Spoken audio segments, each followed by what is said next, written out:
God gave business blueprints to his people, but only a few ever recognized them. These 4 biblical ventures, they never fail, and they're still waiting to be built.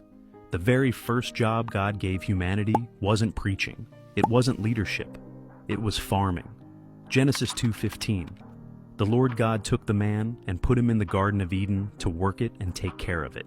Before sin, there was work, and that work was agriculture.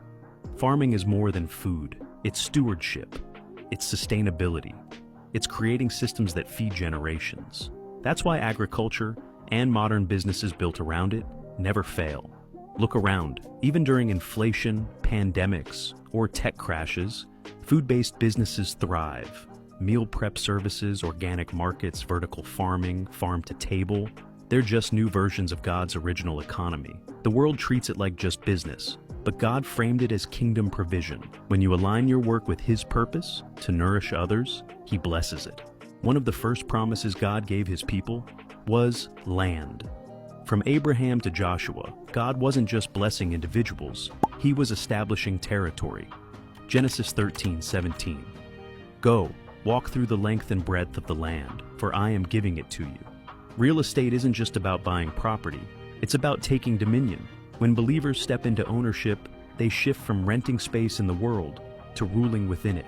That's why real estate, housing, development, short-term rentals, land acquisition, is still one of the most reliable, scalable, and generationally blessed forms of business.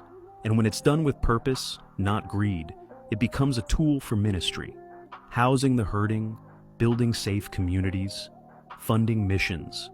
Kingdom dominion isn't loud, it's strategic, and owning land has always been part of God's design for His people. In Proverbs 31, the Bible doesn't just describe a godly woman, it describes a savvy entrepreneur. Verse 24 says, "She makes linen garments and sells them, and supplies the merchants with sashes." This is trade, this is product creation, this is e-commerce before the internet.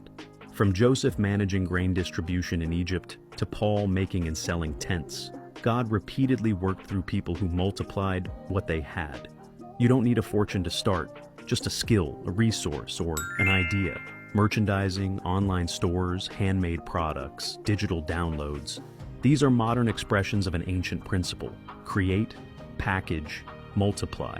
The world chases virality. The kingdom builds value, and value always sells. Solomon became the richest man who ever lived, not because he farmed or traded, but because of his wisdom. 1 Kings 10:24. The whole world sought audience with Solomon to hear the wisdom God had put in his heart. He didn't sell products, he sold insight, strategy, solutions.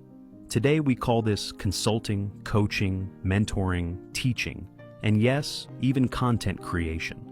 In every generation, people pay for answers. If you carry wisdom, experience, or a message, you're sitting on a kingdom business. Podcasts, courses, coaching calls, webinars. These aren't side hustles.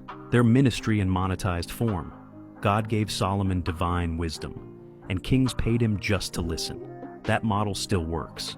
Most people read the Bible for comfort. Few read it for strategy. But now you know, God didn't just create worship, He created blueprints. So the real question is, are you just going to keep praying for provision? Or will you build with the tools He already gave you?